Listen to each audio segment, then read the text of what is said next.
Wangayang kini tatabuneba.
We shall never completely understand the Japanese mind, but then they don't understand ours either. Otherwise, there would never have been a Pearl Harbor. But we must try to understand Japan because we have become locked in the closest of all relationships, war. Whether we like it or not, we and the Japanese are going to be at very close range for a very long time. So let's see what kind of people these Japanese really are, what they believe in, what they want, and how they get it. And if this tale begins to get a little fantastic, bear with us. We're dealing with the fantastic people.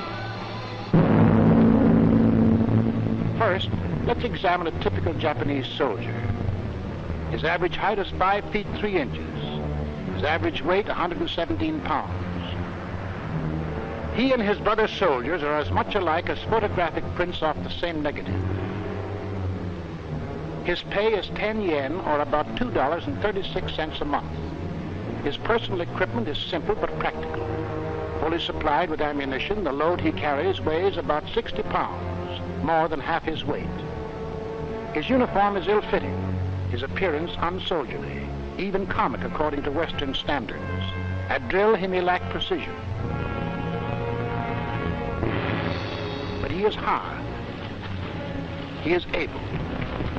He knows his job. His endurance is phenomenal. He'd just as soon go over a mountain as around it. He lives on rice and fish, or occasionally rice and meat, but often on rice alone.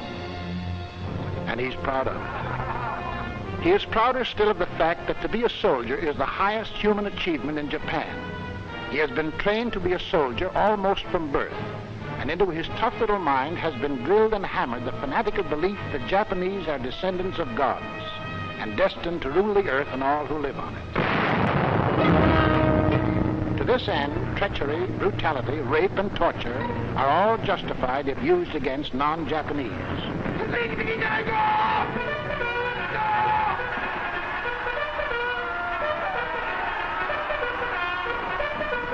In combat, his single aim is to close with the enemy in hand-to-hand fighting. He believes that in the attack itself there is some mystic virtue by which greater numbers bearing superior weapons can be vanquished.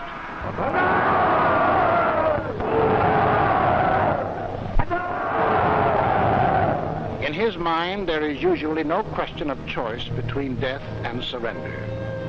To him, death in battle is the attainment of an ideal. Where his flag leads, he follows in a blind emotional rush. For his flag not only represents his country, it is also the image of his god of gods. His flag is the rising sun, and the rising sun is the symbol of the emperor. To the Japanese, their emperor is the most holy of holies, their visible God. He is also their political ruler, the natural and supernatural. Religion and politics all done up in a one-man package. Entrust to one man the powers of the President of the United States, the Prime Minister of Great Britain, the Premier of Soviet Russia. Add to them the powers of the Pope, the Archbishop of Canterbury, the head of the Russian Orthodox Church. Then top it all with the divine authority of our own Son of God, and you will begin to understand what Hirohito means to the Japanese, why they call him the God Emperor. For to the Japanese, Hirohito is a direct descendant of the sun, and what is so high, so brilliant, and so mighty as the sun? Accordingly, no one can stand above or look down upon the emperor. When he passes through the streets, all windows above the first floor must be tightly shuttered. The train to Tokyo from anywhere in Japan is the up train to Tokyo because the emperor lives there. Nor can the emperor be imitated in any way. Only his automobile may be maroon-colored. Not even his tailor may touch the person of the emperor, for who would lay hands upon the sun? If you are Japanese, it actually hurts your eyes to look at Hirohito, just as it hurts your eyes to look at the blazing sun. Nor would anyone dream of handling his uncovered picture. When Hirohito's face appeared on the front cover of an American magazine, the Japanese government filed an official protest with the American State Department. Whatever takes place in Japan, it is he, the God Emperor, that causes it. From him all things emanate, and in him all things subsist. He makes the Japanese rice grow. He makes Japanese soldiers conquer the world. In his name, they bring to other people justice, enlightenment, truth, co-prosperity, and peace.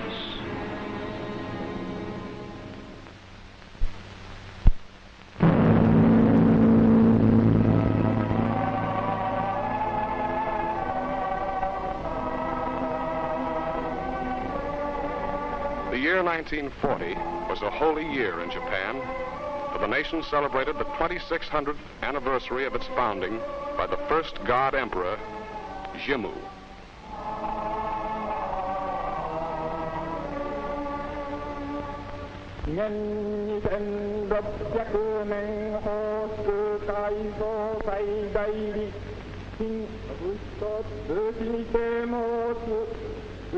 If you are Japanese, you believe that Jimmu was the grandson of Prince Ninigi, who himself was the grandson of the sun goddess, Amaterasu Omikami.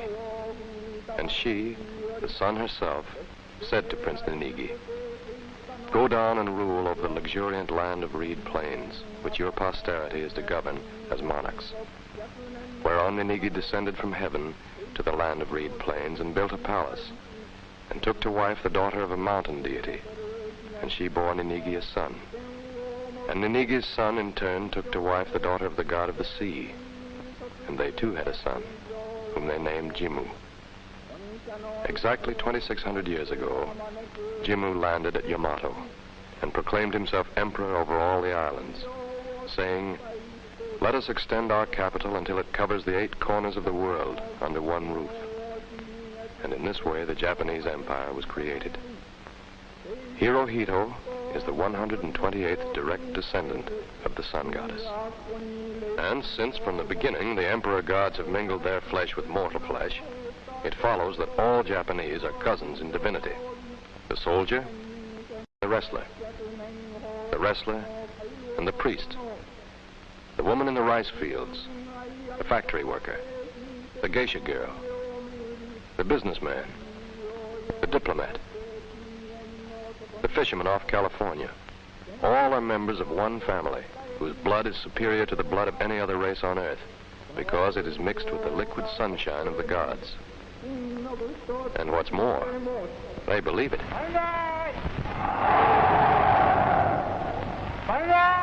And being of divine origin, all their acts fall into the divine pattern called the way of the gods, or Shinto. Which brings us to the national religion of Japan, Shintoism.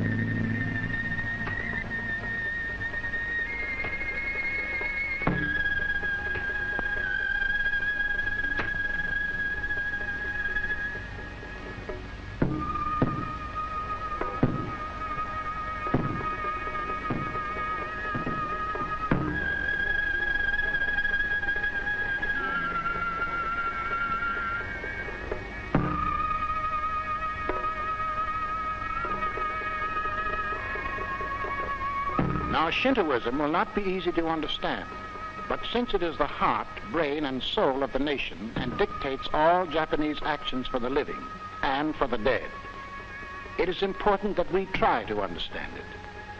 According to Shinto, the population of Japan is one son of heaven, the emperor, 9 million minor gods, 75 million living people, and billions upon billions of ghosts, the spirits of all Japanese who have died in the past.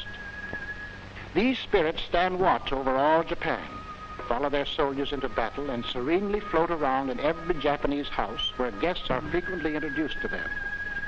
They are so near, the living merely have to clap their hands to call their attention. They are fed choice food, and incense is burned for them. Each living Japanese is merely a link in this endless chain of ghosts. He is identical with them except for the unimportant fact that he breathes and can be seen. Each living Japanese knows he is constantly surrounded by these spirits who guard him and watch over him to see that he obeys the emperor and follows the way of the gods. To watch over special Japanese activities, there is a host of minor gods. The volcano is a god. The lightning.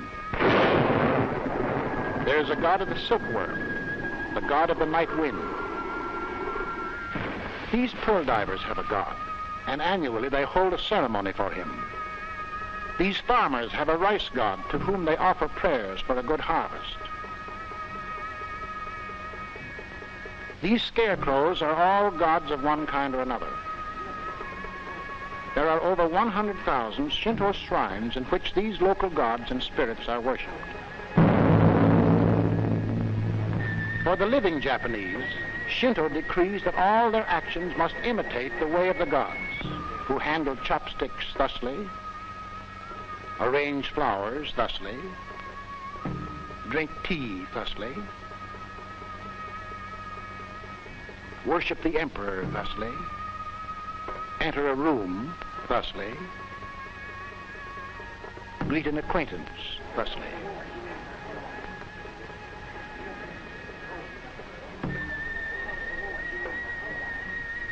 Now, on the surface, Shinto seems to be a nice, quaint religion for a nice, quaint people, and in the olden days, it used to be just that. But today, there's a diabolical joker in Shintoism. For since about 1870, the state has forced into the teachings of Shinto a mad, fanatical doctrine. A doctrine that has brought suffering and death to untold millions of innocent Asiatics, and now to thousands upon thousands of Americans.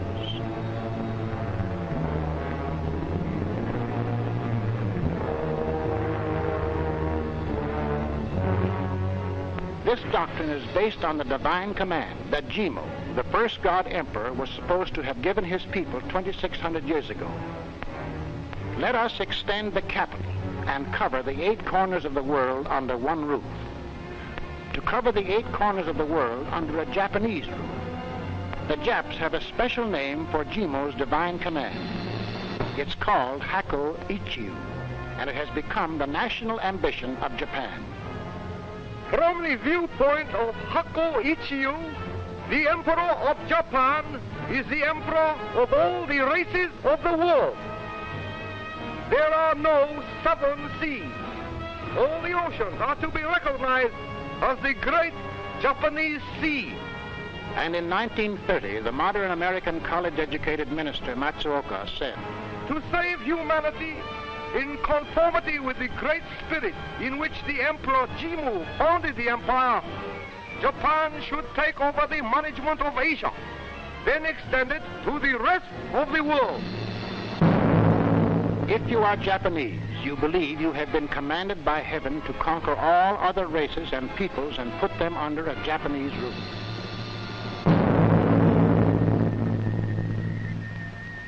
If you are Japanese, you believe the place of honor among the spirits is reserved for those who die in battle. For they become warrior gods and are enshrined in a sacred temple, Yasukuni Shrine. The names of soldiers killed in battle are written on little tablets and placed at night in the inner recesses of this most holy Yasukuni Shrine. That is the greatest honor that man can achieve in Japan, to die in battle and be enshrined in Yasukuni, where even the emperor comes to bow to him. That's why soldiers, when saying goodbye to each other, often say, "See you in Yasukuni."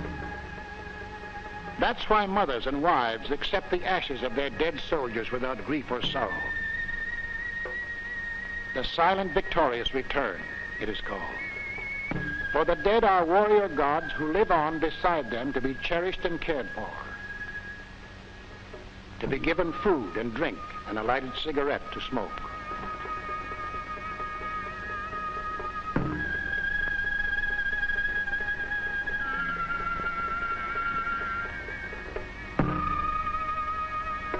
That's why Jap soldiers would rather be killed than surrender. For to be killed means they become warrior gods. To surrender means everlasting shame and dishonor to them and their family and all their ancestors. If you are Japanese, you believe these things implicitly. Bandai! Bandai!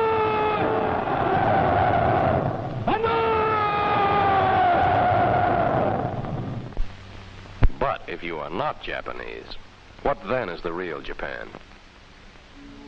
The Japan of the geographer, the anthropologist, and the historian. The Japan of which the Japanese themselves know little or nothing.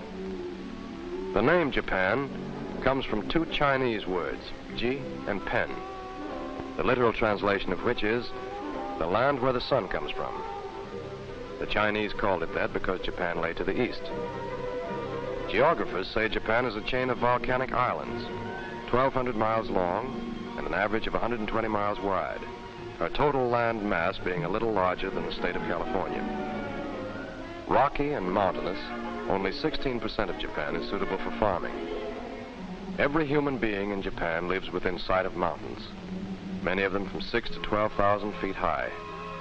There are some 50 active volcanoes scattered through Japan. On an average of 4 times a day, Japan has earthquakes, severe shocks occurring about once every 2.5 years, with one disastrous earthquake about every 25 years.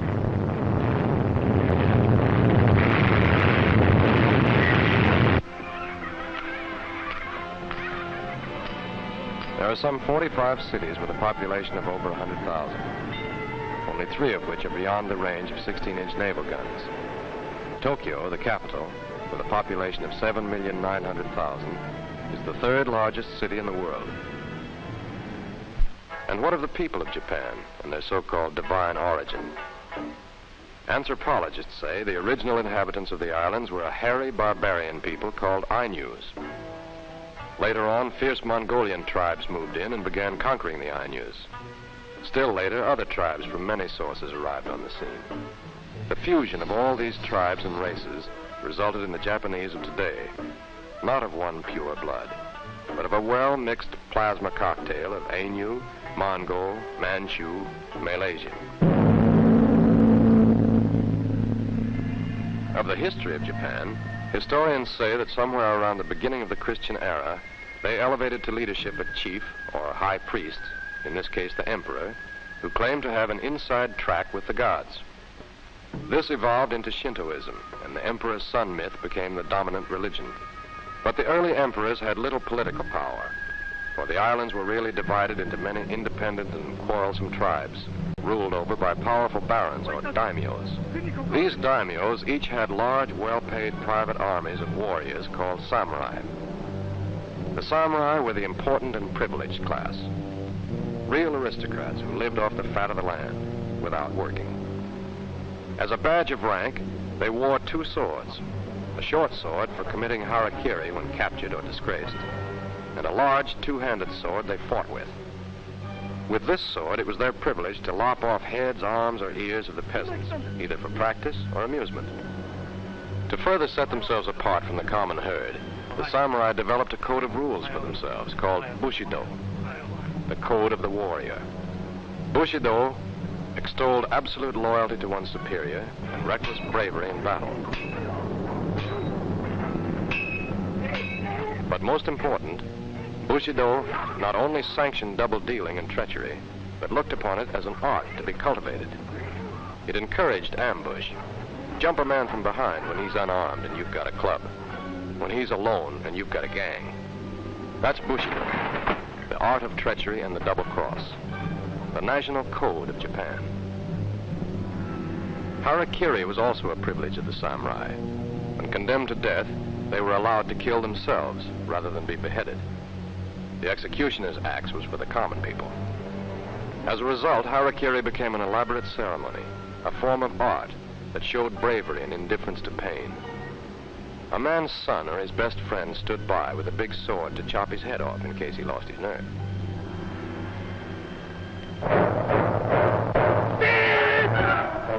The daimyos and their paid samurai engaged in unending bloody civil wars against each other for the right to become the shogun.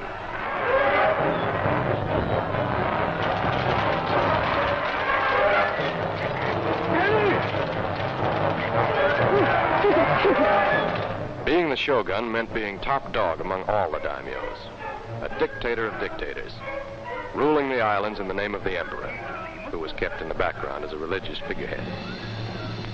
In the year 1592, the powerful shogun Hideyoshi thought he and Japan were strong enough to make their first bid to cover the world with a Japanese rule, and as they have ever since, they picked China as the first victim.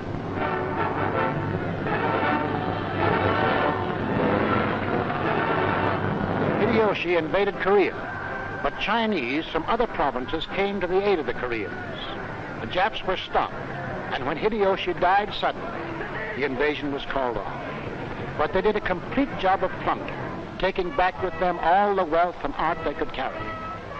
They also brought back 30,000 pickled ears and noses of Chinese and Koreans killed in battle. These they buried in what is now known as the ear mound in the city of Kyoto. It was around this period that something new came into the midst of this warring, bloodthirsty people. Something new and strange. In the year 1521, Magellan had sailed around the world to the Philippines. In his wake came Spanish and Portuguese missionaries who eventually visited the Japanese islands. The strange new thing they brought was Christianity, the revolutionary doctrine of peace on earth and the equality and brotherhood of man. Here was something that dignified the lowly Japanese serfs as human beings. Soon there were some 200 churches and over 200,000 converts.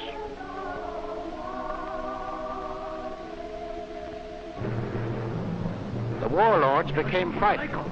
These foreign medicine men were teaching tolerance, brotherly love, peace, and even equality. So they acted.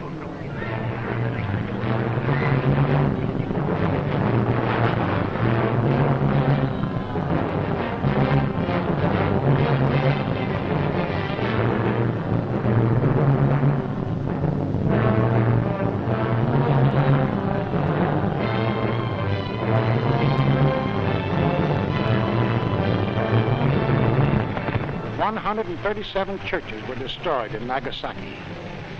All Christian converts in Tokyo were burned at the stake. Throw out the West. Throw out its poisonous doctrine of peace. And with that, Japan closed its doors. No one could leave Japan. No one could enter. Foreign sailors shipwrecked on their shores were tortured and beheaded. For 200 years, Japan remained completely isolated. And in those 200 years, the world advanced more than it had in the previous 1,000 years. Voltaire lived, and Washington, Jefferson, Franklin, Pasteur. The Americans fought a revolution for the belief that all men were created equal. The French fought for liberty, equality, and fraternity. The power of steam was discovered, and the steamboat and steam engine began to narrow the oceans and continents. The telegraph was invented. China was opened up to the trade of the world. But during all this time, Japan was closed. No news reached her shores. She remained a nation blacked out from the rest of the world, still living in the Middle Ages. Then, in 1853, just 92 years ago, Commodore Perry's American fleet of 4 ships sailed into Yokohama, bearing a message from President Fillmore offering the hand of friendship and the interest of trade.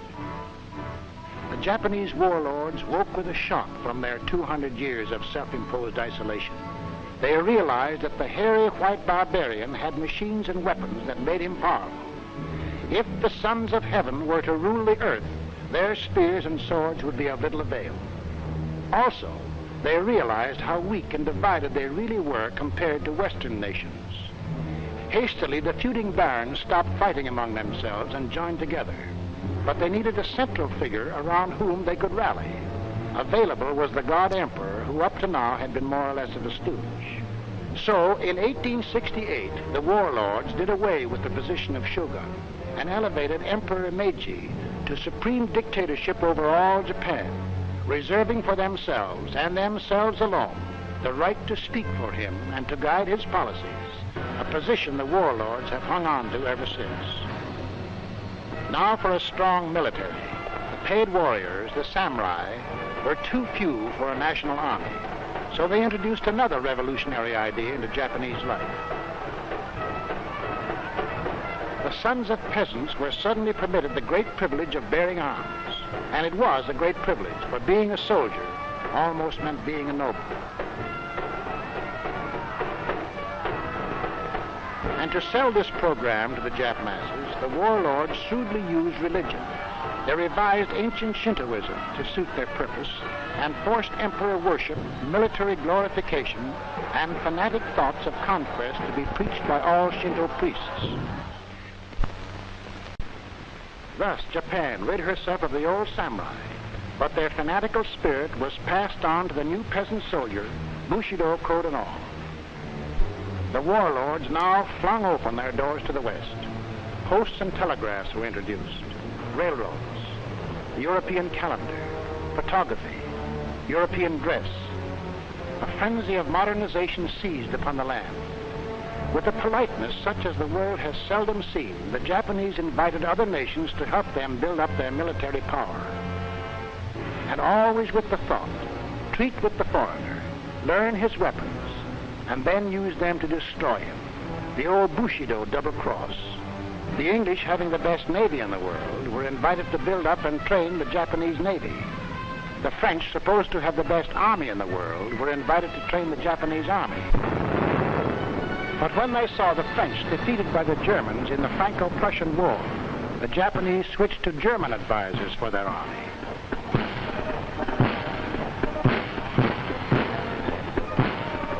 From the English and the Americans, they borrowed the outward forms of democracy, the ministers and their representative body, the Diet. But this was all a cruel joke, for the Army and Navy cabinet ministers, still actually descendants of the old feudal barons, are above and beyond any law-making body. They have direct access to the emperor and can entirely bypass the civil government. In fact, whatever Japan took from the West or the Chinese, the warlords never took the moral or ethical principles that went with them. All modern knowledge that has come to the Japanese people, all culture, all ideas, all thinking has been filtered through to the people from the top down. Any new idea is first tried out by the ruling classes, changed to suit their purpose, then with the emperor's blessing handed down to the people as divine law. In our Western civilization, practically all the ideas, the forces that have changed our thinking have come from the bottom up. Evolution or revolution starts with the people. With the Japs, evolution is handed down to the people. Japan was westernized by decree, not by popular desire. In spite of westernization, everyone in Japan still rules over his inferior and in turn bows down to his superiors just as they did in the Middle Ages. Women have the least standing of all. They must obey the males in all things. Even today, there isn't any moral right or wrong in Japan. Merely, are you or are you not obedient to your superiors? For instance, today, a father still has the power to sell his daughter when she is 11 or 12 to a factory or a mill. She will eat, sleep, and go to school in the factory, but all her earnings will go to her father. Or if she is a little older and he needs money, the father can sell her outright to a geisha house or house of prostitution. And modernization has done even less for the standard of living. Individual welfare still doesn't count. This comfort is supposed to be a divine virtue. And that's why the people of Japan all work as long as they can, and as soon as they can, and as hard as they can. For they, too, consider themselves as soldiers with a divine mission. These women beat the earth in humble rhythm, just as they did 1,000 years ago. These women work day after day, month after month in the rice fields, human machines producing rice and soldiers. Over their heads fly the latest planes to the wars. A diesel train thunders past. But these farmers work and live and eat like they did in the 17th century.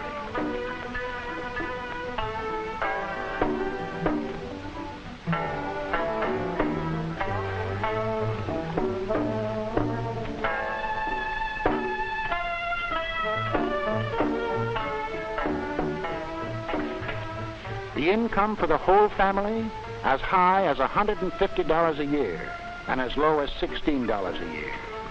The Jap peasant works harder, eats less, and pays more taxes than any other peasant on earth. But he seldom complains, for he is carrying out the divine will of the emperor. The white-collar Japanese in the daytime uses telephones and adding machines.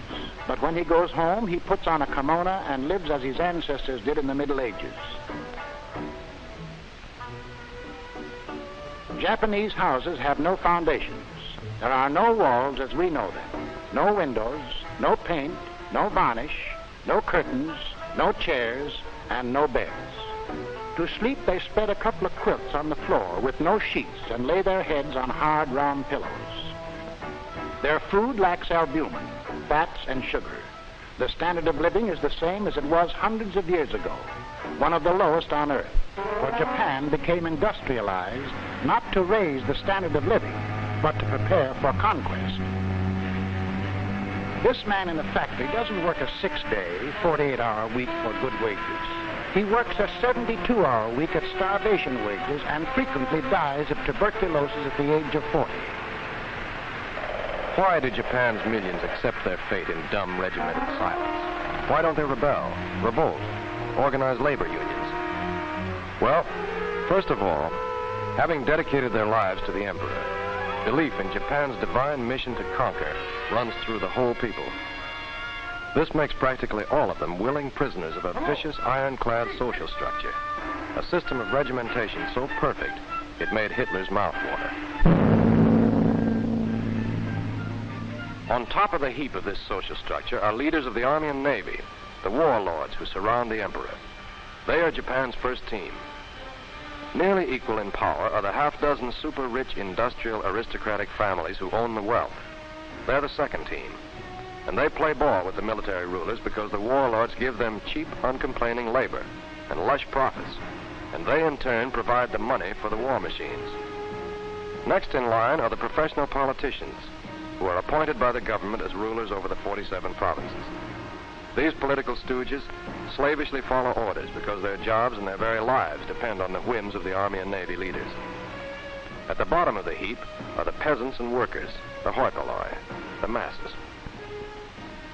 To make sure the masses stay in their place, there are the police, the gendarmes, the Japanese Gestapo, and the billions of ghosts of dead Japanese ancestors who watch over every act of the living.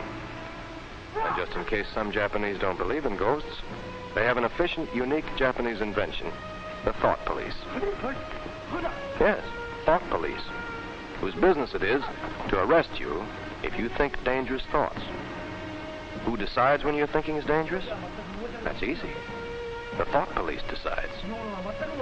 About 10,000 people a year are arrested for thinking bad, selfish, dangerous thoughts. To keep the aristocrats and government officials from straying from the straight and narrow Japanese line, there is another strictly Japanese invention: secret organizations like the dreaded Black Dragon Society. This secret gangster organization, made up of thousands of fanatics, was headed by one of the world's most sinister characters, Mitsuru Toyama, chief of Japan's Murder Incorporated, sometimes called the unofficial emperor. 90 years old when he died in 1944, this dreaded master murderer held the threat of death over everyone in Japan who dared oppose the warlords too strongly. 1930. Premier Hamaguchi shot down at his desk. 1932. Prime Minister Inukai. Finance Minister Inouye. Baron Takuma Dan, head of the House of Mitsui. 1936. 4 political leaders killed. Prime Minister escapes. Brother-in-law shot by mistake. But the main reason the warlords have been able to maintain their vicious grip on Japan lies in the educational system. Education is compulsory in Japan. 97% of the Japs are literate. But the Japanese school is not an institution for the development of the mind. It is a government-controlled institution designed to teach only officially selected facts and officially approved ideas. The object is to mass-produce students who all think alike. To teach in the shortest possible time only the knowledge and skills necessary to make the student an obedient, loyal subject of the divine emperor. The children are taught only how to do things. Their minds absorb the official lessons like a sponge absorbs water. And like a squeezed sponge, they give back the same water. Teachers are trained only by the government, and only those fanatically loyal to the emperor are allowed to teach. Here are some of the divine thoughts that are hammered home every day. Our lives will become sincere and true only when they are offered to the emperor and the state. Our race has before it a great ideal, a great commission to assimilate the earth and the universe. Thus, from childhood, the Japanese are taught they are descendants of gods, a race apart and superior to all others, born for only one purpose: to dedicate their lives to the emperor. The cardinal virtue: obedience to superiors. The cardinal ambition: Hako Ichiu, to cover the earth under a Japanese roof. That is, briefly, the social structure of Japan.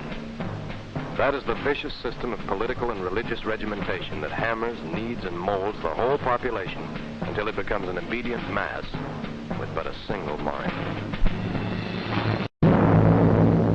By 1894, the warlords thought they were ready for their first modern test of strength. As usual, their first move was against China. The process was simple: you send your armies over and attack. The Japs got the island of Formosa. On February 8, 1904, the Japs stepped into the big league. Without warning, they attacked the Russian fleet at Port Arthur. 3 days later, they remembered to declare war. By defeating Russia, they temporarily obscured that country's influence in the Pacific. The Japanese were delirious. They had arrived. They had defeated their first major world power.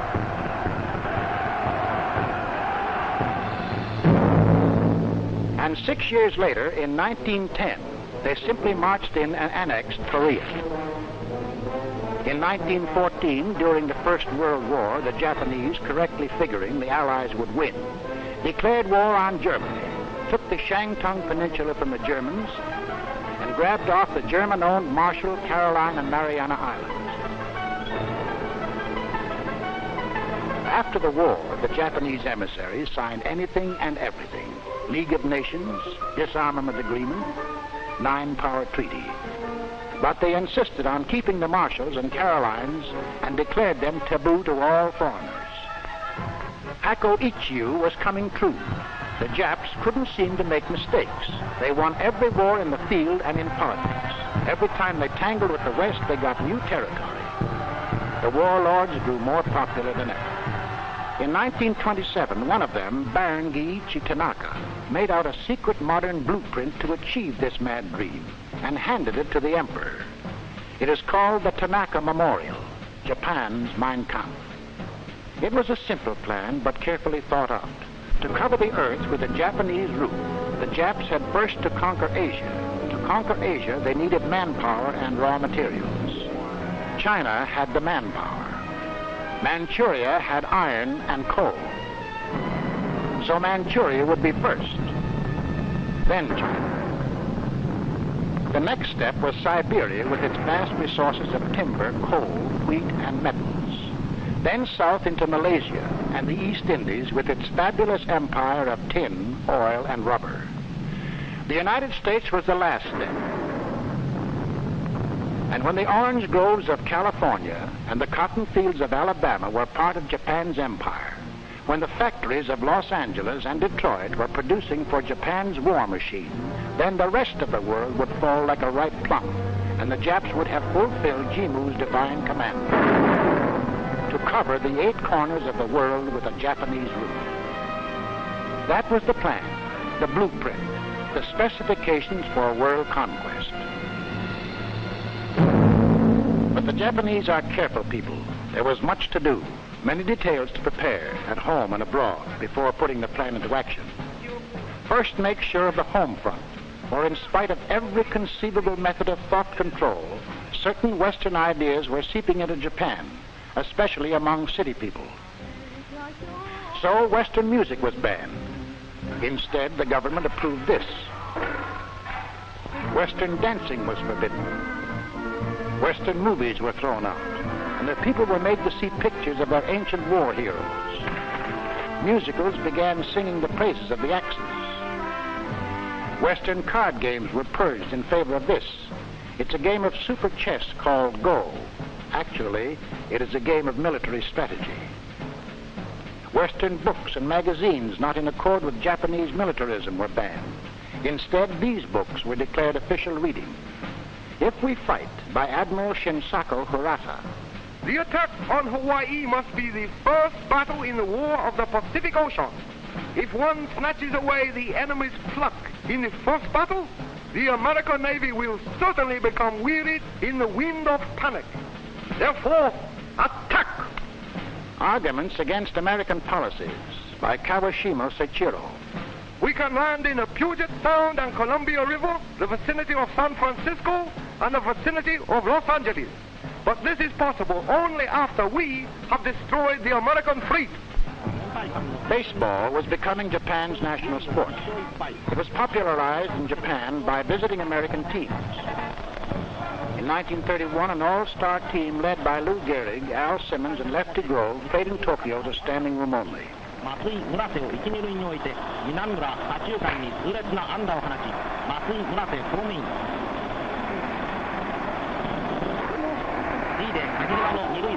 The warlords became afraid of baseball, tried to stop it, and when later on Babe Ruth was brought over by a Tokyo newspaper publisher, the hatchet men acted. One night, the newspaper publisher was found butchered to death. To try to take the place of baseball, the rulers encouraged the old Shinto-approved sports like sumo, kendo, and judo. Judo, or jiu-jitsu, is the act of giving in, making your opponent lose his balance, then trip him, choke him, hit, chop, poke, or kick his vital spots. The way of gentleness, it's called. Jap diplomats think in terms of judo. For example, make an offer of peace just before you intend to attack. Kendo means the way of the sword. There's no defense in kendo. It's all offense. You either kill or are killed. The Jap army thinks in terms of kendo.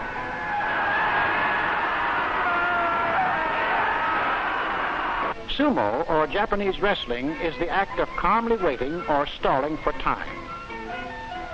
Then a swift charge to overcome your opponent.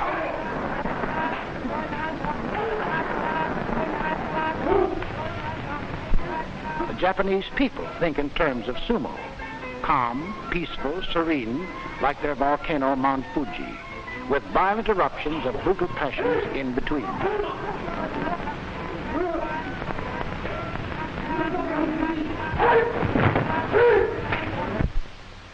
But even as they hammered their home front into shape, the gentlemen of Japan were softening up the rest of the world for their Tanaka plan. To every country marked for conquest, they sent their agents. Army officers posing as laborers, shopkeepers, gardeners. Along the coasts, officers of the Imperial Japanese Navy, masquerading as fishermen, piloted tiny boats equipped with diesel engines and radio sending sets. They fished for pearls off the South Pacific Islands. They fished for tuna off the coast of California. They made some good hauls. Other Japanese traveled widely as tourists, photographing the sights of Honolulu and Seattle. Something to show the folks back home. Still others went to work in barber shops. Strange barbers who didn't talk. All this information was collected, studied, filed away in Tokyo, ready for use when the day came for the army to go into action. Wherever Japanese spies went, Japanese propaganda followed, especially in Asia. The message was simple. The white man is exploiting you. Drive him out. Asia for the Asiatics. Japan is your protector. Meanwhile, to finance the war machine, the second team, the industrialists, started their briefcase offensive. From the factories of Osaka, the mills of Tokyo, the chemical plants of Nagoya, the steel mills of Iwata, the shipyards of Nagasaki, came the economic bullets. But these belching factories in the cities were not the real machinery behind Japan's trade war. For here was the real machinery. The slums of the cities, where 64% of Japan's products were made in small backroom factories employing 5 people or less. There are hundreds of thousands of these factories in the home where father, mother, and children work in semi-slavery. Taking advantage of these low labor costs, the industrialists of Japan knew they could undersell every other nation on earth, and they did. All over the world, they dumped their cheap labor products. And to their dumping, they added piracy. Countless patented articles were manufactured and sold throughout Asia under their American names. The 2 best-known American spark plugs. Genuine old Scotch whiskey was made in the distilleries of Osaka. Matches made in Kobe were labeled made in Sweden. They undersold silk to the silk-producing Italians. They undersold England's cotton goods in the home of her own cotton industry. They undersold beer to the beer-producing Germans. American toothbrushes, retailing at 35 to 50 cents each, were copied in Japan to retail in American chain stores at 10 cents each. They even undersold us with our own American flag. And with the money accumulated in foreign countries with these cheap labor exports, did they in turn buy automobiles, ice boxes, or food? Did they erect better homes for the Jap workers or improve their living conditions? No, indeed.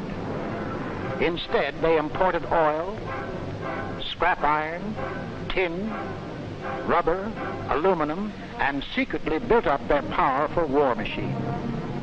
A fanatic nation turning its sweat into weapons for conquest. Sweat for guns.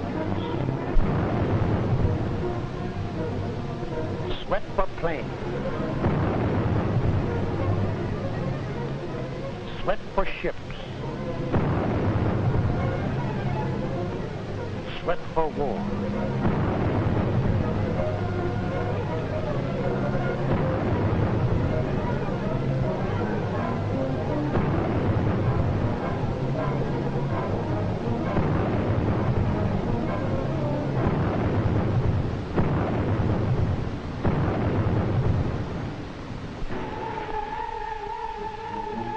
The greatest weapon made in Japan was the first team product, the Japanese soldier.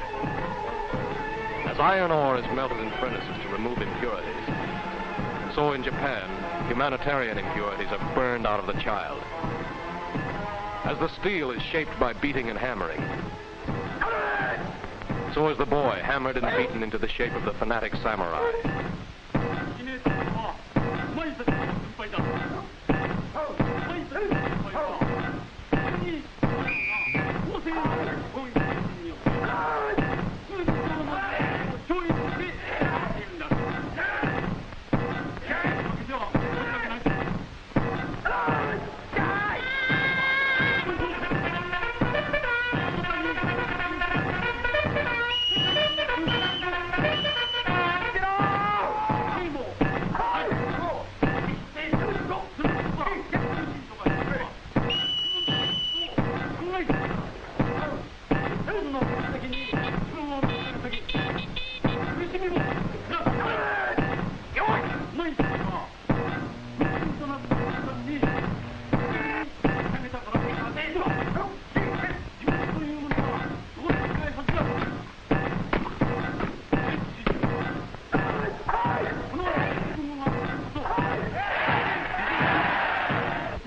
Final product, the Japanese soldier.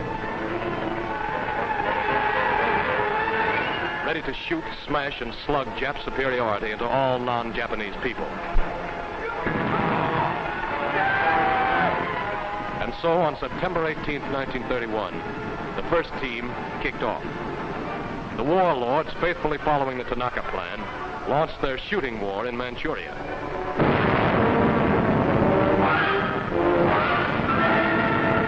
Co-prosperity, enlightenment, justice, truth, peace,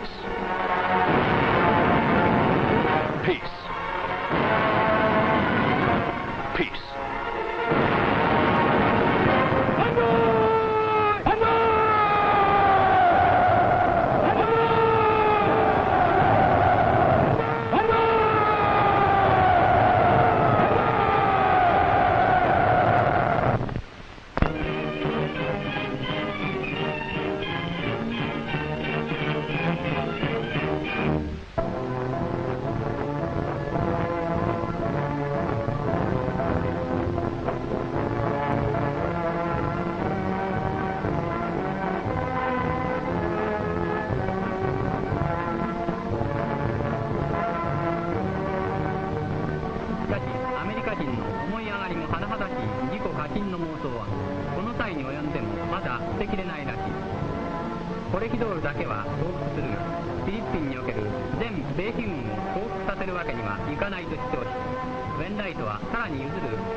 In groups of 100, the sick, battle-weary, starved American and Filipino prisoners were lined up, beaten, and searched, then herded together for what was to be for them the March of Death.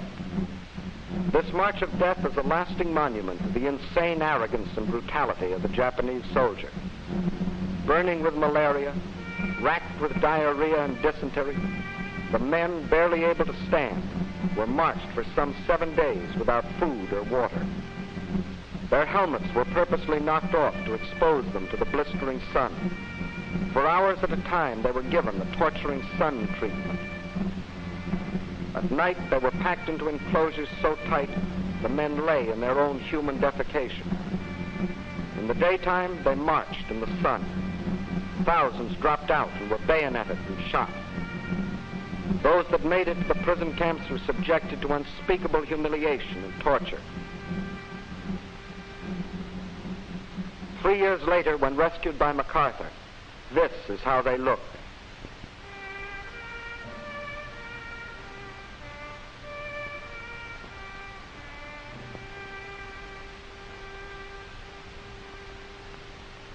In retreating before MacArthur, the enraged Japs wantonly burned most of the city of Manila. Before our men could kill them all, the sons of heaven had bound and slaughtered thousands of helpless Filipino civilians in the inner city.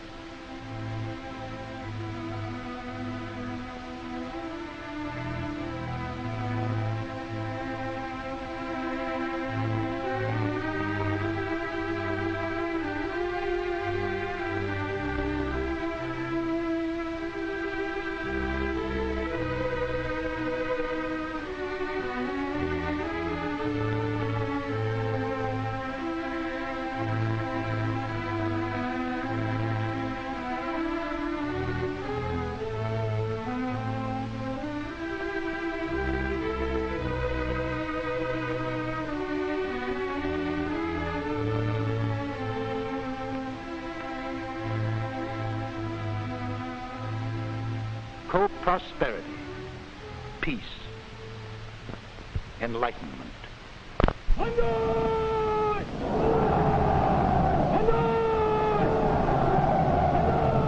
That's roughly your enemy, Japan. A nation with a tough, seasoned, fanatic army of 4 million still practically intact. A nation that can supply 1 million new conscripts a year willing to die in their foxholes. A nation that believes we will throw in the sponge because they will outfight us, outlast us, outdie us.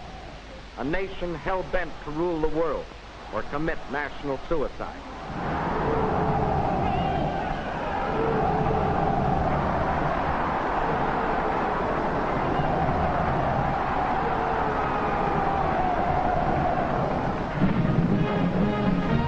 Defeating this nation is as necessary as shooting down a mad dog in your neighborhood. With only a portion of our total strength, we have already cracked Japan's outer defenses.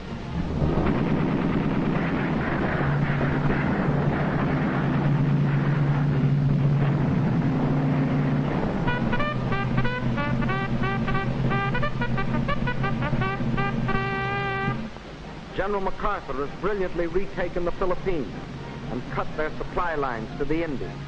The trifibious power attack to retake Corregidor was the payoff that thrilled the hearts of Corregidor's gaunt American and Filipino defenders of 1942.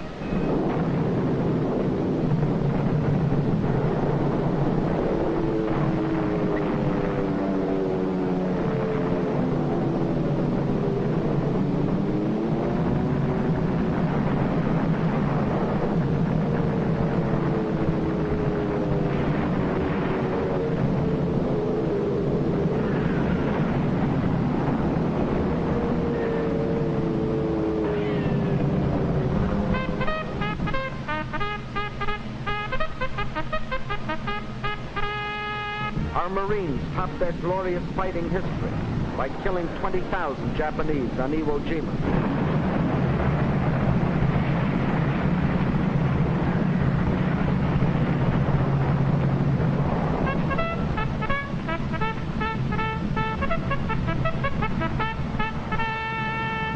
On Okinawa, we trapped and destroyed over 100,000 of their best troops.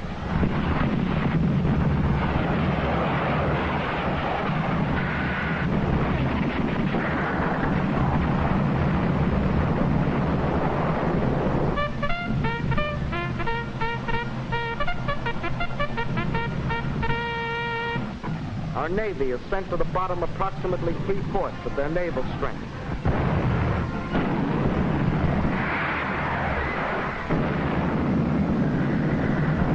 Our submarines and air forces have sunk millions of tons of their shipping.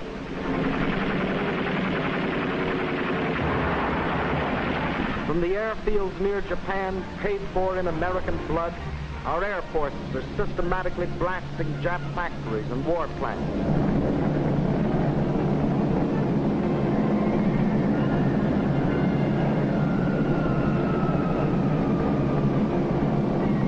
Now that the nasty gangsters have been blown apart, now we can concentrate the full fury of our total power on Japan.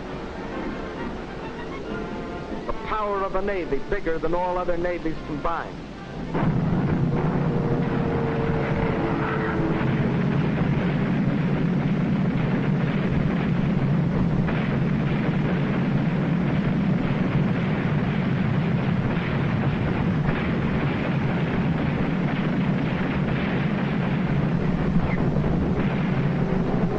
Of an air force greater than all other air forces combined.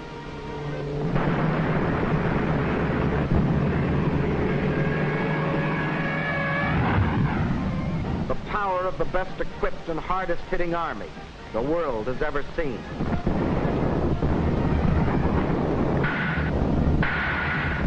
We're going to destroy Japan's armies, Japan's navy, Japan's air forces, Japan's war factories, Japan's whole power to wage war.